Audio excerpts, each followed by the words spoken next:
Good morning everyone. অনেক বেলা হয়ে গেছে আজকে ঘুম থেকে উঠতে। তা এখন তো উঠেছি, আমি উঠেছি দিদির আওয়াজে, মানে দিদি চলে এসছে, তাই তাড়াতাড়ি উঠে পড়তে হচ্ছে। তাড়াতাড়ি না, অনেক বেলা হয়ে গেছে। আর একজন ঘুমোচ্ছে, দেখ কী করছে, দেখাচ্ছি দাঁড়া। এই যে আরেকজন এখনো মাথা মুড়ি টুড়ি দিয়ে ঘুমাচ্ছে, আর দিদি এসে এই জানলাটা আগে খুলে দিয়েছে। দিদি খুলে দেওয়াতে আমি উঠে পড়েছি। আর এই যে উঠে পড়তে হবে তাড়াতাড়ি, ঠান্ডাটাও খুব পড়েছে, আর ইচ্ছা করছে না। আর দিদি এসে আমার স্ট্যান্ড ফ্যান সব খাটের উপর তুলে দিয়েছে। তো যাই হোক, উঠে পড়ি। সবাই ভালো থেকো, সারাদিন খুব ভালো কাটিও।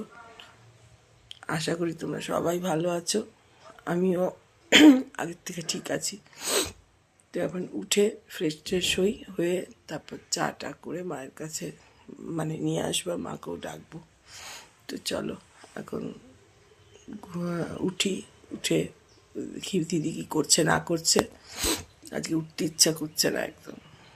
আমি এমনি তো একটু বেলা করে উঠতে ভালোবাসি, কিন্তু হয় না, রোজ তাড়াতাড়ি উঠে পড়তে হয়। তো চলো উঠে ফ্রেশ ট্রেশ হয়ে তারপর চাটা করি, তারপর আবার ভিডিও করবো।